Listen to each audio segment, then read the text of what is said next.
Ya, sambil menunggu teman-teman untuk join lagi, eh, untuk meneruskan yang tadi ya.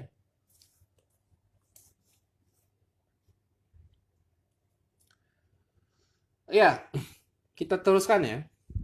Jadi cinta itu energi ya. Cinta itu energi. Sama ya, seperti yang tadi saya bicarakan ya. Jadi ada yang namanya daya tarik fisik. Nah, jadi beda ya. Beda antara daya tarik fisik sama cinta ya. Gini bedanya. Kalau daya tarik fisik, ya, suara saya kedengeran nggak ya? Kedengeran nggak? Kedengeran nggak? Kedengeran nggak? Kalau kedengeran bilang kedengeran gitu. Tulis, tulis, tulis. Ayo.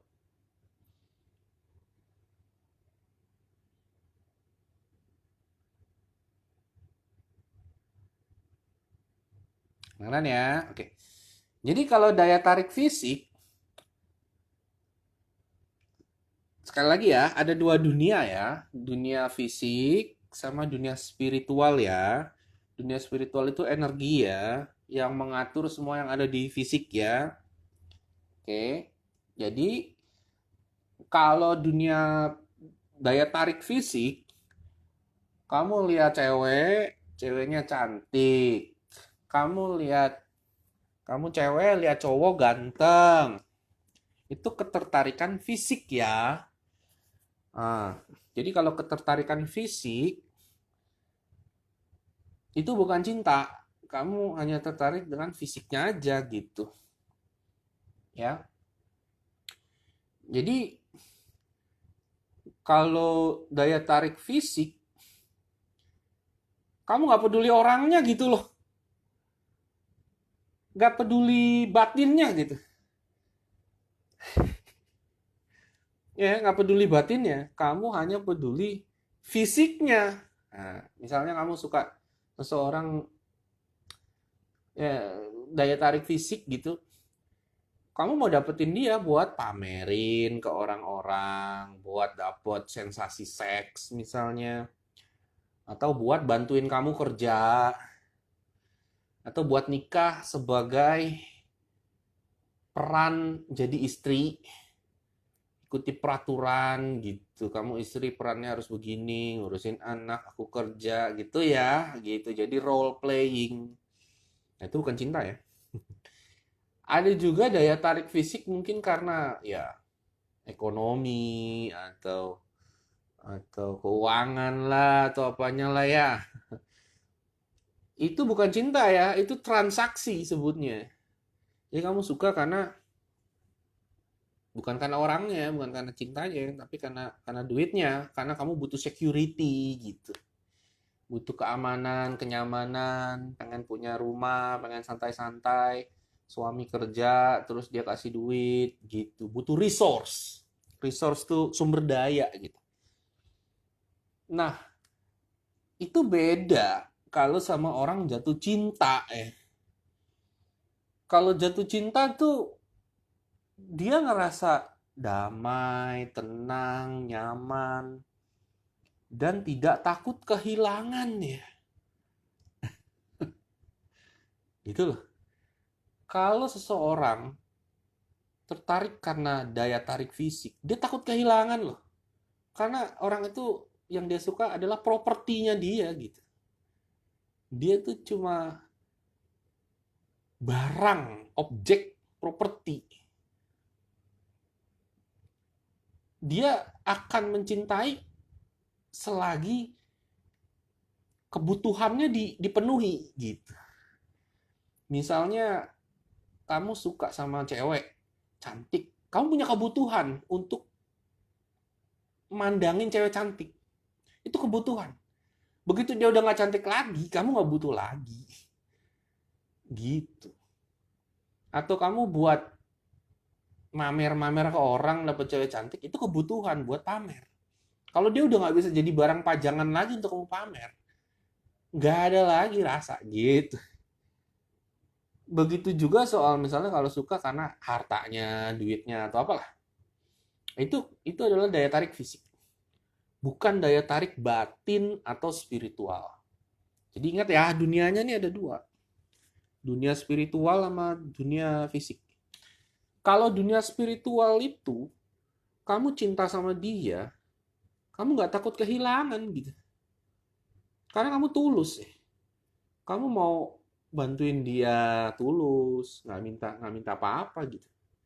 Ya bantuin aja karena kamu baik gitu. Nah, dia mau suka apa enggak sama kamu ya sudah. Nah, ketulusan itu yang dia rasain, akhirnya dia jadi cinta sama kamu. Energinya itu loh. Jadi bukan soal daya tarik kamu dandan, fisik cakep, terus pamer-pamer duit, pamer-pamer harta, pamer-pamer baju gitu. Itu beda rasanya kalau kamu jatuh cinta. Beda, ya. Nah, jadi sekali lagi, itu daya tarik fisik. Kalau eh,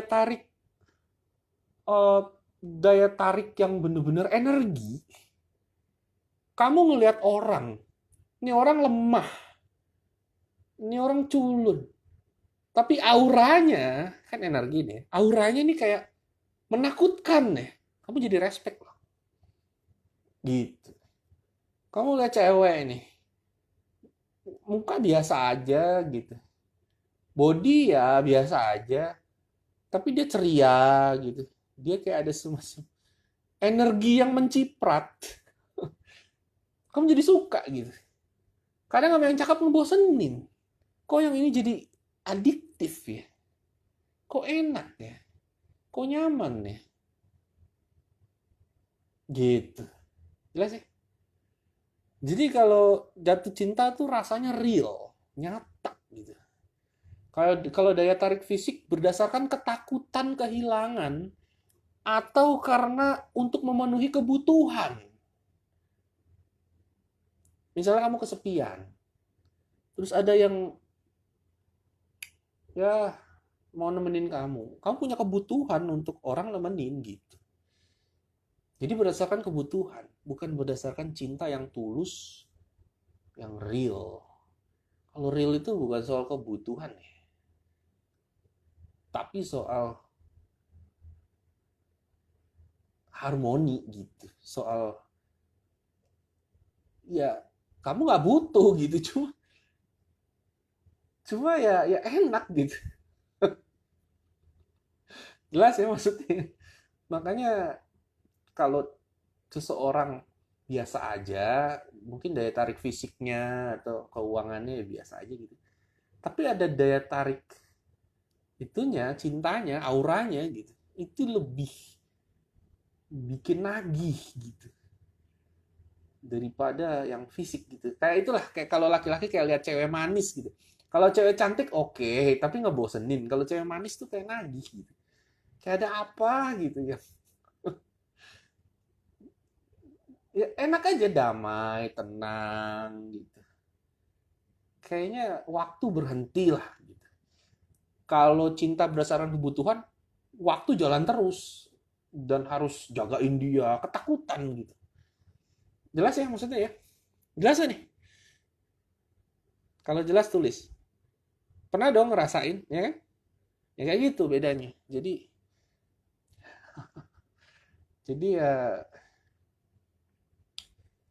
ya itulah yang disebut, ya itu benar, kecocokan jiwa gitu. Jadi jatuh cintanya itu berdasarkan batin dan jiwa, bukan bukan kebutuhan fisik atau daya tarik fisik. Nah, jadi begini, akan lebih baik menurut saya. Dan saya kan itu ya, apa namanya, eh, ngajarin godlike gitu, dalam konsep godlike. Akan lebih baik kita untuk mengembangkan sisi dunia spiritual kita dibandingkan dunia fisik gitu. Boleh ngomongin fisik ya kan? Fisik kamu gimana lah supaya bagus ya? Atau mungkin keuangan ya kan? Kehidupan fisik lah. Tapi kalau kehidupan spiritual kita timpang, Kita hanya objek kosong gitu. Orang akan suka kita tapi kosong karena kebutuhan. Kita cuma dimain-mainin doang. Tapi kalau spirit, dunia spiritual dan energi kita tuh positif dan match dan menarik, mereka cinta gitu. Kalau enggak nih, kita cuma fokus ke dunia fisik aja. Mereka barter aja, transaksi. Mereka suka kamu karena ada kebutuhan gitu. Jadinya kayak saling memainkan. Jelas ya? Nggak real gitu. Nah, jadi kalau kita mengembangkan sisi spiritual, metafisik, dunia yang tak kasat mata itu, yang energi itu, yang berhubungan sama Tuhan itu, ketuhanan, ya walaupun ada setannya juga sih, tapi yang positif itu ketuhanan, yang negatif ya kesetanan. Kita mengembangkan itu, maka yang terjadi adalah karakter. Yang keluar adalah karakter, bukan penampilan, ganteng, duit, bukan begitu, tapi karakter. Yang keluar tuh karakter. Terus moral, terus perlakuan yang baik, menolong orang lain, tulus, jujur, ikhlas, bersyukur. Jadi apapun yang terjadi di luar sini udah gak ngaruh lagi. Mau kehidupan sulit, kita gak akan ngeluh. Mau kehidupan senang ya kita bersyukur. Gitu. Jadi inti kebahagiaan itu sudah dari dalam diri, nggak tergantung yang di luar sana. Nah, itulah yang disebut kekuatan karakter. Kekuatan karakter tuh apapun kondisi di luar sana, kita bisa ngontrol perasaan kita, feeling kita, respon kita. Gitu. Jelas kan nih? Kalau jelas tulis tuh.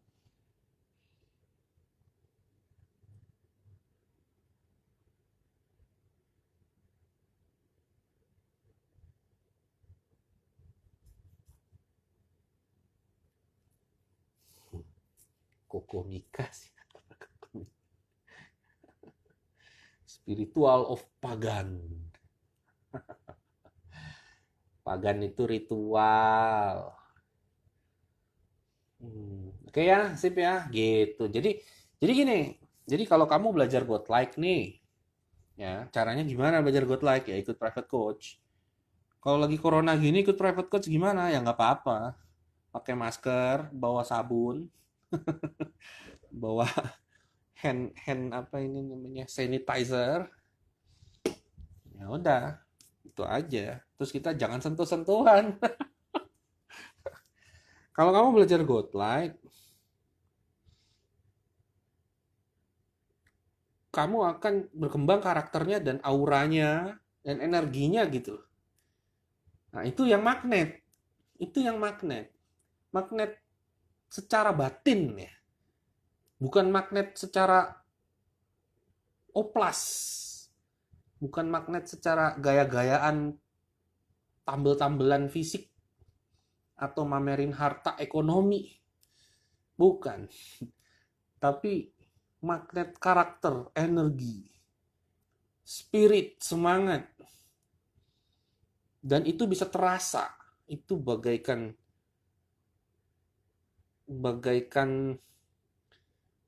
listrik yang menyambar gitu. Jadi orang belum ngomong apa-apa, lihat kamu kalau aura kamu, energi kamu positif, udah berasa. Gitu. Ya, jadi ya seperti itu. Itu godlike. Jelas ya? Kan saya belum pernah jelasin sedetail itu soal godlike. Ya, jadi dan bahkan kalau kamu bisa terkoneksi dengan energi positif itu, yang saya sebut ketuhanan itu, ya seperti saya bisa itu apa prediksi dengan meditasi ya pastinya, meditasi dan lain-lain, bisa prediksi, bisa dapat penglihatan visual gitu. Dan itu pengalaman yang luar biasa ya. Dan saya pun untuk mencapai ke situ, waduh, macam-macam. Tapi begitu sudah paham dan ngerti dan sudah menjalani dengan berbagai macam ya, wah macam-macam lah untuk sampai sadar ke situ gitu. Itu luar biasa kalau kamu sudah paham dan bisa begitu gitu ya. Nah, Itu ya, jelas ya, good luck ya. Nah, sekarang gini, saya mau jelasin soal alkemi. Nah, jadi good luck begitu ya, di mana ada energi, kita terkoneksi. Nah, kalau koneksi ini sudah kuat, sudah. Aura kita bagus, energi kita bagus, kita diarahkan menuju kemana, ya kan, bisa tahu harus gimana, bertingkah laku gini gitu, dan lain-lain. Terus ada semacam daya tarik tersendiri yang real, bukan dari fisik ya, atau dari ekonomi atau dari apa, tapi dari karakter dan energi aura itu. Nah, lalu alkemi itu apa? Alkemi adalah pada saat kamu mempraktekkan God Like ini, energi ini kan biasanya masuk ya, masuk ke tubuh kita lalu keluar, keluar gitu. Masalahnya untuk terkoneksi dengan energi ini masuk ke dalam tubuh kita, ke pikiran, ke hati gitu ya. Kalau chemistry atau um, kimia tubuh kita ini nggak beres, nggak nyambung gitu. Jadi bukan hanya kita melakukan semacam seperti meditasi atau dan lain-lain supaya terkoneksi, tapi tubuh kita ini kalau misalnya kacau nih komposisi kimianya, nggak bisa, nggak connect gitu. Makanya banyak orang yang beruntung terus, ya sepertinya nggak berusaha gitu, nyantai-nyantai aja. Tapi kok hoki terus gitu. Karena dia terkoneksi sama energi positif itu.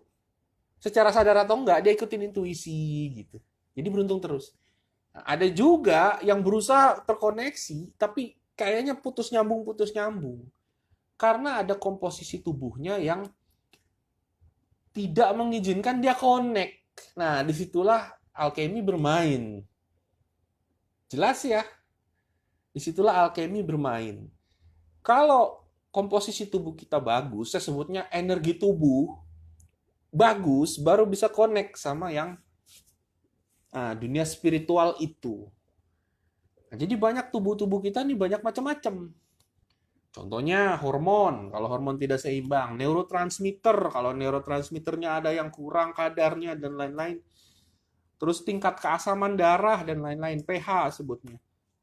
Nah itu berpengaruh sekali gitu. Jadi riset saya selama 3,5 tahun uh, untuk cari tahu kenapa orang beruntung dan satu tidak beruntung, semua yang dilakukan ritual apa segala macam sama gitu. Ternyata komposisi tubuhnya, kimia tubuhnya yang jumpalitan gitu. Nah, karena saya penasaran, saya harus butuh alat ukur gitu. Gimana nih supaya energi kita positif, komposisi tubuh positif. Jadi 3,5 tahun, nah saya kasih lihat alatnya ya. Nih, ini contohnya. Nih ya, sebentar saya nyalain ya. Nah, nih. Ini alat namanya buat mendeteksi kualitas udara. Nih ya. Sebentar. Nih ada hitungannya untuk kualitas udara. Apa yang masuk? Nggak kelihatan ya. Nggak jelas ya.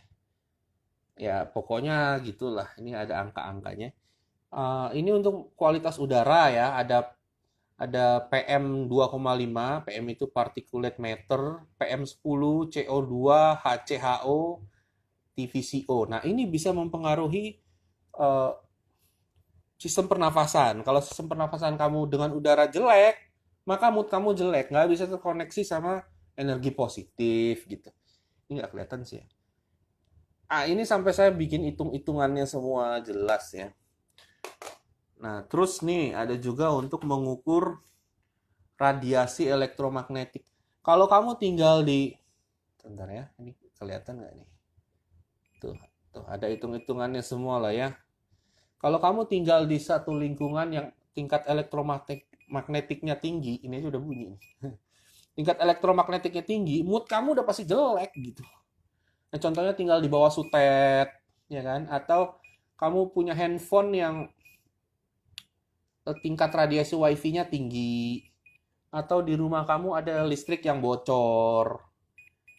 Ini bisa ngitung dan itu bisa mempengaruhi kimia tubuh gitu. Ini jadi beep terus sebentar ya.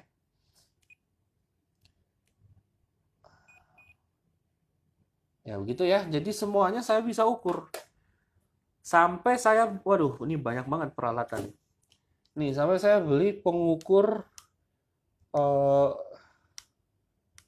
wah, ini nggak ada baterainya. Nah, ini buat ngukur radiasi nuklir ya. Ini saya beli ini buatan Rusia di dalam nih. Ini buatan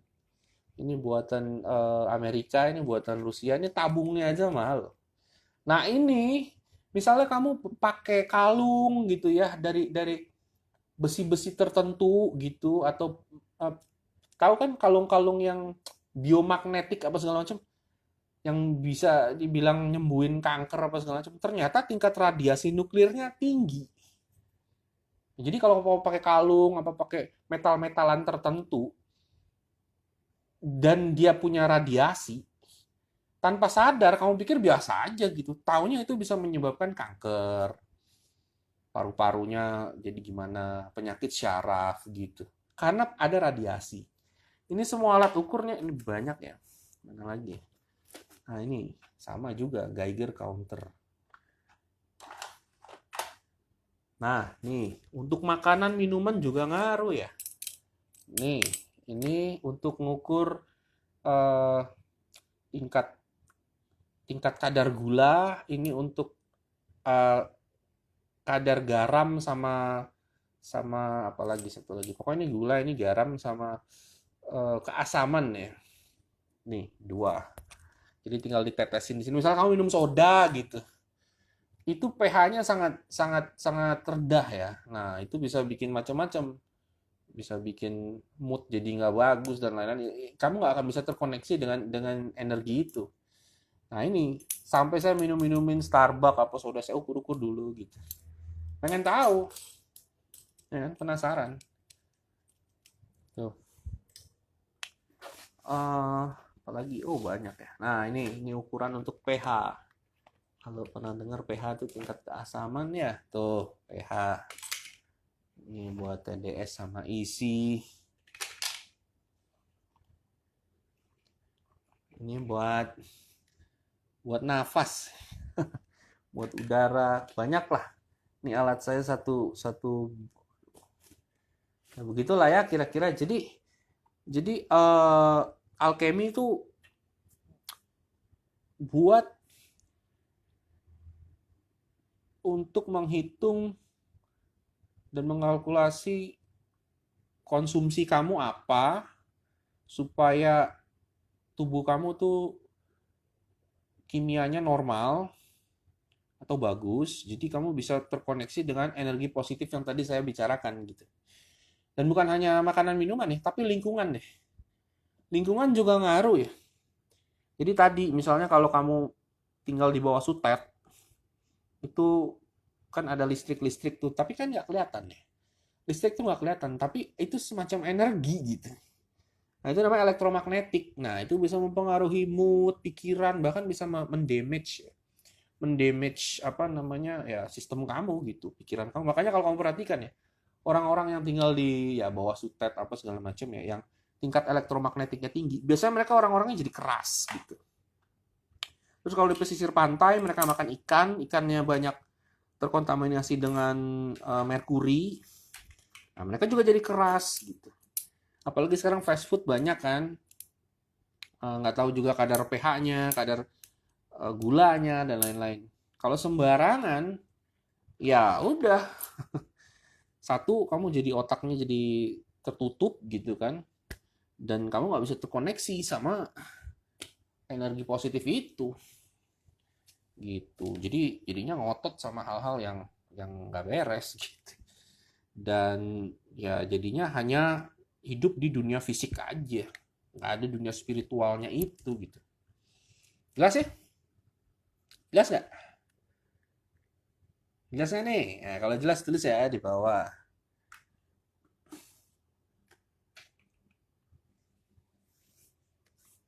Kadar gurun apa itu kadar gurun? Bapak saya bangun sutet penduduknya galak-galak. Ya iyalah, karena elektromagnetiknya tinggi. Nah ini alat ukurnya nih. Dan ngomong-ngomong ini alat-alat ini mahal ya. Saya belinya di luar negeri, ada sih yang dari dalam, tapi rata-rata di luar negeri ya. Kalau dari sini kurang bagus. Di lab saya yang satu lagi ada mikroskop. Saya mau lihat-lihat kalau darah itu gimana di mikroskop. Kalau dikasih minuman ini ada reaksi apa. Itu 3,5 tahun tiap hari. Saya tuh ya begitu. Mempelajari alkemi. Basically intinya ya begitulah. Itu alkemi. Dan Godlike tadi sudah jelas ya. Gitu. Gimana teman-teman? Penjelasan saya cukup jelas ya?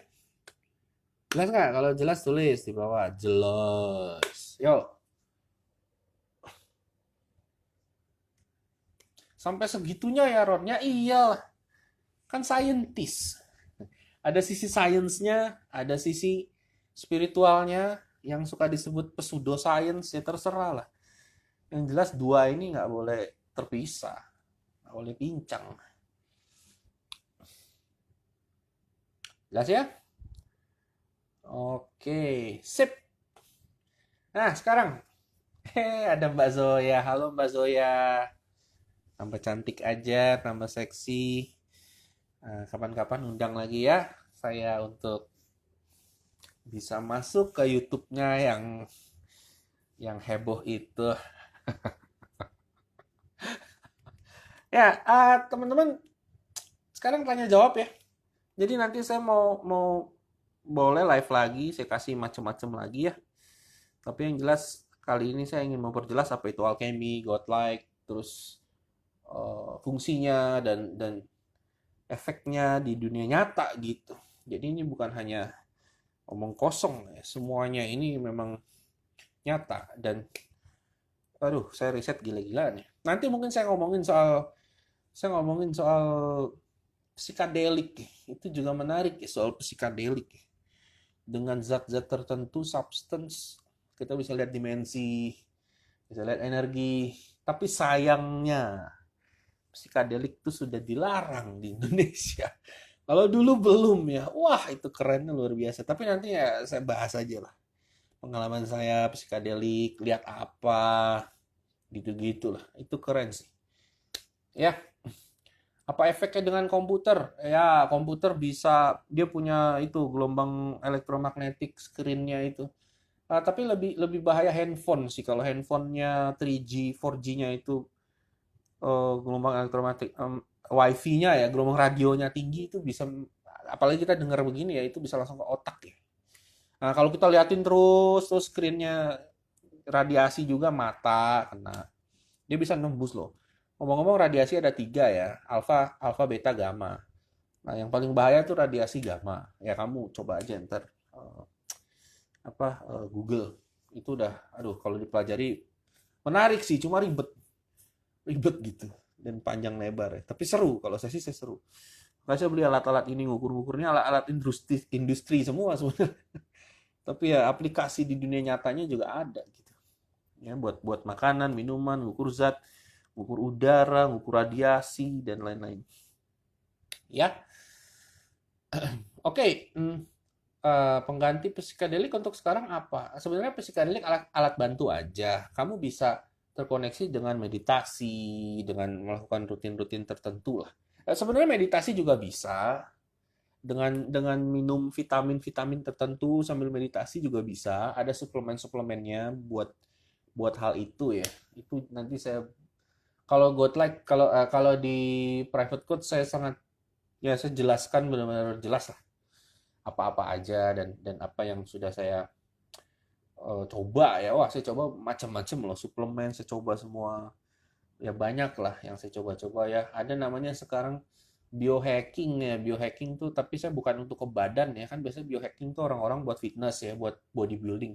Saya buat kognisi. Kognisi itu untuk pikiran gitu, gimana cara untuk fokus, untuk bisa terstruktur, terus untuk meningkatkan ya itu daya daya daya pikir. Apa namanya biohacking itu gitu. Itu ada kelas substance kelasnya lagi ya. Kalau psikedelik kan buat spiritual ya. Kalau buat kognisi substance class-nya itu namanya nootropics.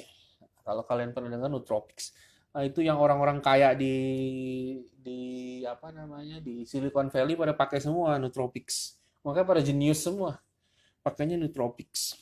Nah, nootropics pun banyak ya, macam-macam ya. Ribet. Saya cobain tuh semua satu-satu. Ya nggak semua sih, tapi hampir semua. Waduh, efeknya macam-macam lah. Ini cuma yang paling bagus aja yang saya ambil sih. Gitu. Kalau sinyal 5G, itu juga repot 5G. Modafinil itu buat supaya wakefulness ya, supaya nggak ngantuk. Oke, eh, ada pertanyaan? Ada pertanyaan nggak? Sekarang kita jawab pertanyaan nih. Nanti saya akan bahas lagi lebih lebih dalam ya, psychedelic, terus godlike, terus alchemy.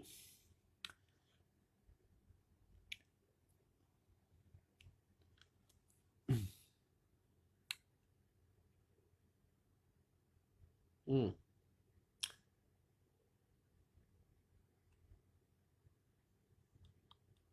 Intuisi, membentuk karakter, melibas energi negatif.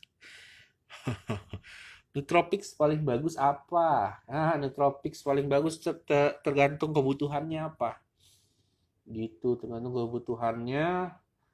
Misalnya kamu apa kebutuhannya kognisi. By the way, nootropics bukan buat kognisi aja ya, tapi buat sosial juga bisa loh. Misalnya kamu grogi, mau mau dating atau kenal sama cewek grogi gitu. Ada nootropics yang bikin kamu nggak grogi.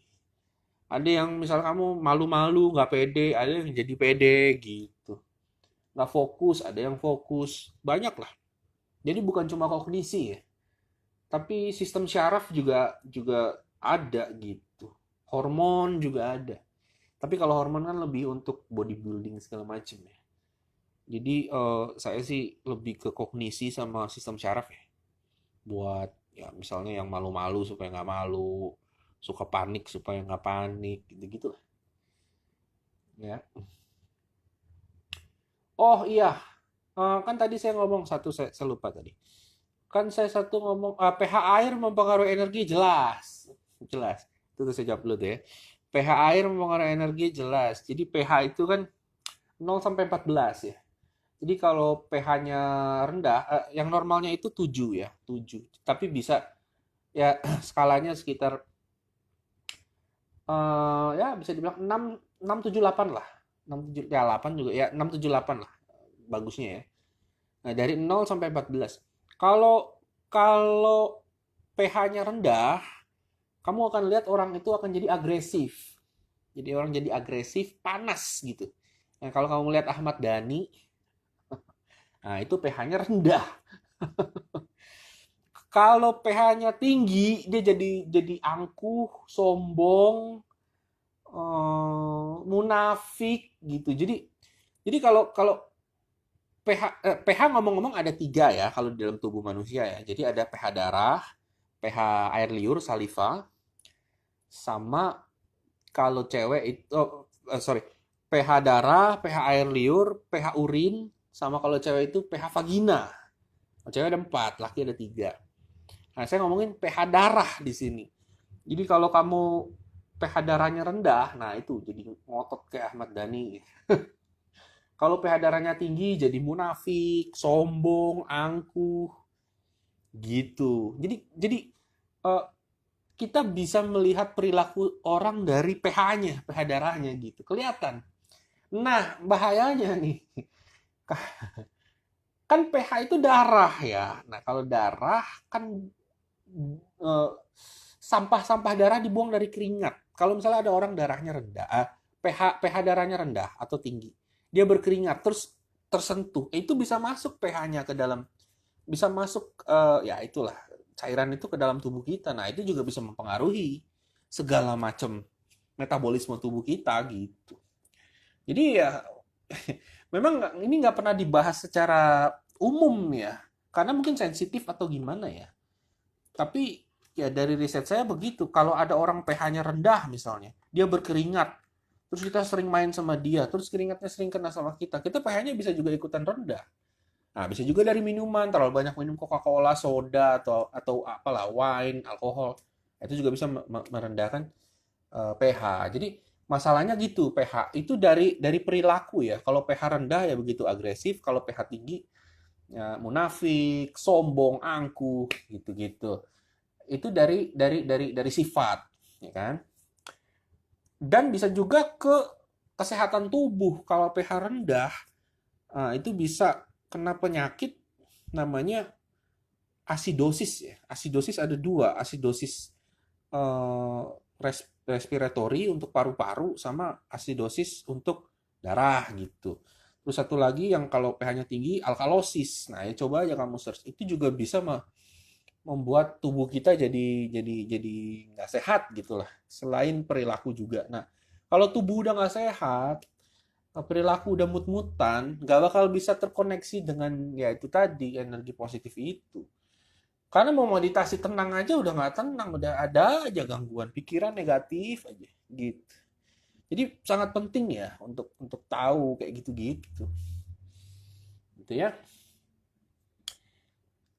Ya itu juga kalau misalnya pH liur ya, air liur ya misalnya. Ini sedikit aja lah.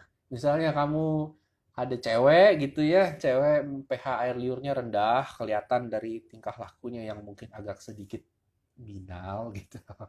Kamu ciuman nih, ya masuk dong. Nah, kalau misalnya metabolisme kamu tidak baik atau gimana, nah ya bisa terjadi kamu jadi gimana gitu. Tiba-tiba berubah aja tiba-tiba karena ada perubahan pH itu.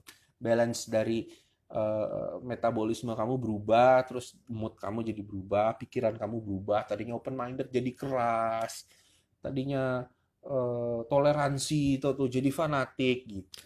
Nah, semua itu karena kimiawi tubuh yang mengontrol itu gitu.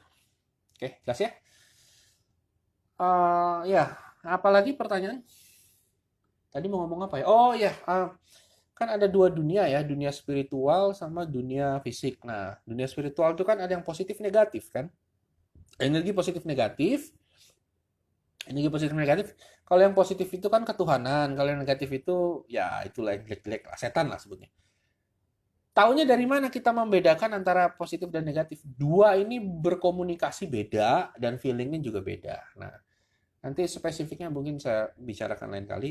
Tapi cara komunikasinya beda. Kalau yang positif itu komunikasi pakai visual. Kalau yang negatif itu komunikasinya melalui suara. Nah, makanya pikiran negatif itu kan suara tuh, ada yang ngomong di kepala. Nah, biasanya omongan-omongan ini gak ada yang bagus. Di kepala emang ada yang ngomong bagus, biasanya negatif. Nah, itulah energi negatif. Berkomunikasi pakai bahasa. Gitu. Kalau yang positif pakai visual, dia nggak pakai ngomong, nggak pakai verbal, pakai visual. Gitu. Makanya bayangan-bayangan tuh eh, seseorang yang berpikir visual biasanya bayangan-bayangannya lebih bagus, makanya orang berangan-angan apa segala macam. Itu bayangannya indah gitu. Nah, yang bikin negatif biasanya omongan-omongan. Omongan-omongan di kepala negatif, sehingga bayangannya jadi negatif karena diomongin dulu. Tapi kalau pure visual, ya walaupun dia cuma menghayal lah, bilanglah dia cuma menghayal, nggak terkoneksi dengan energi positif itu jadi nyata gitu, cuma bengong gitu. Tapi nggak ada omongan, biasanya bengong-bengongnya yang enak gitu. Nah, itu dari hal simpel aja sudah kelihatan bahwa yang positif berkomunikasi melalui visual, yang negatif melalui verbal, suara-suara yang ya itulah di kepala. Jadi bedanya begitu, ya. Oke? Ada pertanyaan? Ada pertanyaan? Nanti nanti teman-teman kalau mau saya live lagi ya bilang aja ya. Ntar pasti saya live lagi. Banyak kok hal-hal yang saya pengen sharing dan itu keren-keren sih. Cuma masalahnya bisa diterima nggak? Gitu. Interest nggak? Karena yang saya ngomongin ini topiknya bukan hanya gimana dapet cewek dan gimana jadi kaya. Ya,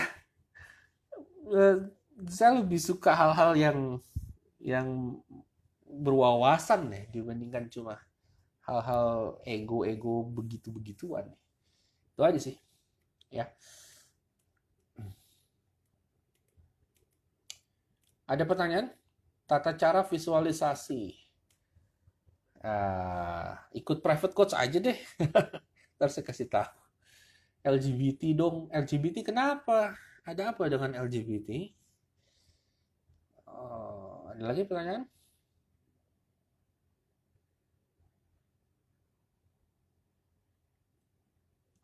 Ayo.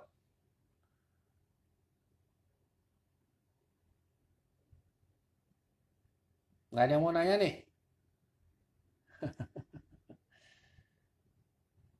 Tentang asal-usul semesta. Mau tahu tentang asal-usul semesta? Ya, nah ini cuma cuma cerita aja ya. Jadi udahlah nanti aja lah. Ayo, ada lagi? Cara gimana biar join private coach? Nah, di Instagram saya ada nomor handphone tuh ya. Itu staff saya, telepon aja. Ntar biar dipandu sama staff saya. Harga private coach berapa? Nah, tinggal telepon aja atau WhatsApp itu staff saya. Rokok masuk negatif apa positif? Ya kalau sedikit-sedikit sih nggak apa-apa ya. Kalau keseringan nanti bisa menyebabkan masalah sama paru-paru ya. Ayo, magnet pikiran, chaos teori. Waduh, mana nih pertanyaan? Alkohol positif apa negatif? Kalau sedikit sih nggak masalah ya, bisa menghangatkan tubuh. Flow state. Ya, flow state itu pada saat kamu terkoneksi dengan energi positif, lalu kamu dapat intuisi, lalu kamu jalanin. Nah, itu flow state.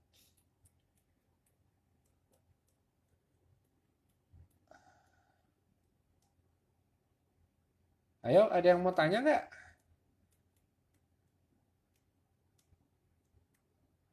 Bahas konspirasi. Mau tahu nih konspirasi? Oke, jadi konspirasi begini ya. Kan biasalah kalau ngomong konspirasi yang dituduh siapa sih? Yang dituduh siapa kalau ngomong konspirasi biasanya?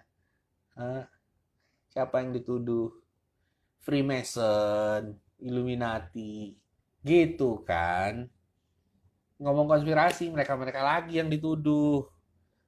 Rothschild, ya kan? Kenapa gitu? Kenapa kalau ngomong konspirasi mereka yang dituduh? Reptilian lah. Kenapa enggak yang lain? Kenapa enggak yang lain yang dituduh?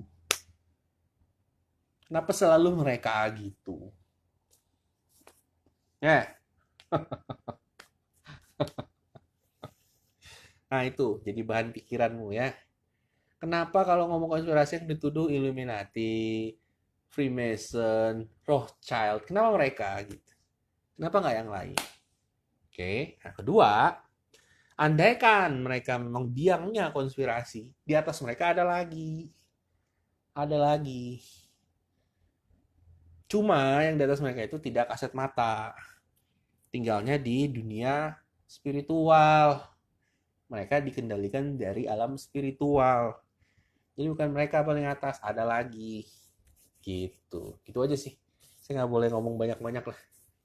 Harus ntar diomelin sama itulah. Ya sudah.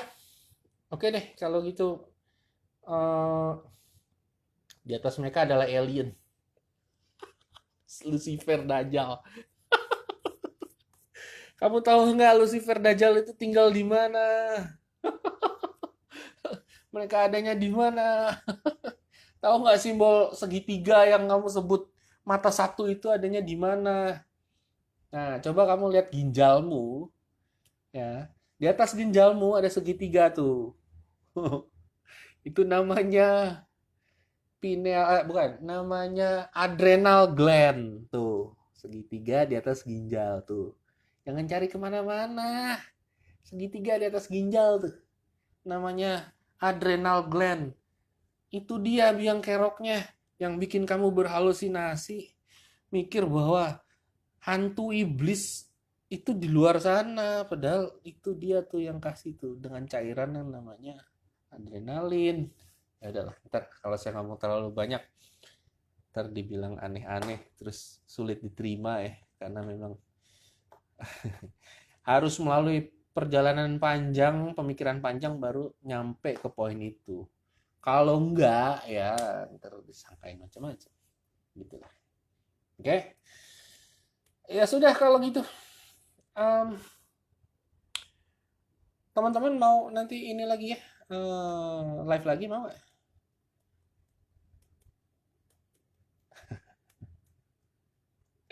Adrenal gland itu di corpus callosum di otak. Sorry, itu pineal ya. Adrenal gland ya di atas ginjal. Nah, jadi adrenal gland itu keluar kalau ada namanya hormon stres, kortisol. Nah, kalau ada kortisol kegedean, terus adrenal gland habis itunya apa namanya zatnya. Nah, seseorang bisa berhalusinasi karena ketakutan yang luar biasa. Nah, itu disebut apa namanya? Skizofrenik. Apa resiko ikut private coach? Resikonya kamu resikonya ketemu Ronald Frank. Ya udah kalau gitu teman-teman ya, nanti saya kabarkan lagi soal mau live lagi, boleh saya sharing-sharing. Nanti kalau temanya ya itu sudah banyak ya, ntar saya pikirin aja. Kalau teman-teman pengen ya tulis aja lagi di itunya, di apa namanya, di box komen nanti ya, di posting-posting saya. Saya mau tema ini, saya mau tema ini gitu. Ntar nanti saya live lagi lah. Ya, semoga bermanfaat ya. Gimana?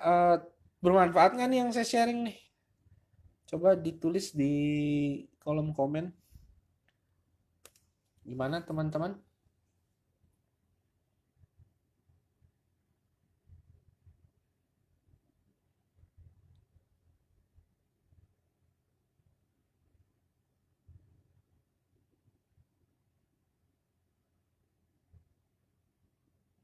Oke, kalau gitu eh, nanti nanti akan saya kabarkan lagi ya kalau mau live. Ya, teman-teman sukses selalu, positif selalu khususnya di masa-masa sulit ini, masa-masa keseimbangan ini, dan semoga lancar terus ya urusannya. Dan kamu yang eh, dan bagi kamu yang negatif, ya hati-hati aja karena bakal kena imbasnya. Gitu sih. Oke ya, terima kasih ya. Nanti kita bisa ketemu lagi di live berikutnya.